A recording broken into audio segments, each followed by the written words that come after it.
அன்பு உள்ளங்களே, அனைவருக்கும் வணக்கம்.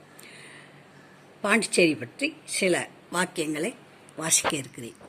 பிரெஞ்சியர் வருகைக்கு முன்பு வரை இந்த பாண்டிச்சேரி வேதபுரியாக வழங்கப்பட்ட இந்த புண்ணிய பூமி அவர்கள் வருகைக்கு பின்னர் பாண்டிச்சேரியாக புது வடிவம் கொண்டது.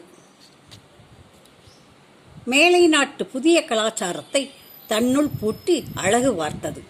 கீழை நாட்டு கலாச்சாரமும் மேலை நாட்டு கலாச்சாரமும் இணைந்த புதுச்சேரி பண்பாடு புது எழிலுடன் விளங்குகிறது. என்னதான் பழமையுடன் புதுமை கலந்தாலும் தமிழரின் பண்டைய நாகரிக கலாச்சார சோடுகளை புதுச்சேரி மக்களிடம் முழுவதுமாக அழிக்க முடியவில்லை. அந்நியர் ஆட்சியில் அவர்தம் மத கலாச்சாரங்களை பலவந்தமாக புகுத்தியும் கூட பழைய கலாச்சாரத்தை புதுச்சேரி மக்கள் தொடர்ந்து போற்றி வந்தனர். அந்த கலாச்சார பெருமைக்கு அந்நியர்களால் சோதனைகள் ஏற்பட்ட பொழுதெல்லாம் மக்கள் பொங்கி எழுந்து போராட்ட நிகழ்ச்சிகள் புதுச்சேரி வரலாறெங்கும் பறந்து கிடக்கின்றது.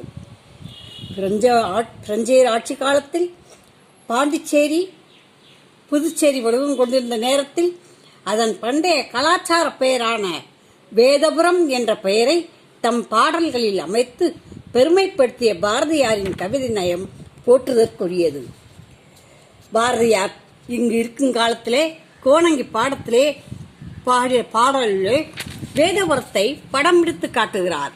நல்ல காலம் வருகிறது, நல்ல காலம் வருகிறது, நல்ல காலம் வருகிறது, நல்ல காலம் வருகிறது, சாதிகள் சேருது, சண்டைகள் தொலைது, சொல்லடி சொல்லடி சிவசக்தி மாகாளி, வேதபுரத்தாருக்கு நல்ல ஒரு செல்லு, நல்ல காலம் வருகிறது, நல்ல காலம் வருகிறது, சாதிகள் சேருது, சண்டைகள் தொலைது, சொல்லடி சொல்லடி சிவசக்தி மாகாளி, வேதபுரத்தாருக்கு நல்ல ஒரு சொல்லு.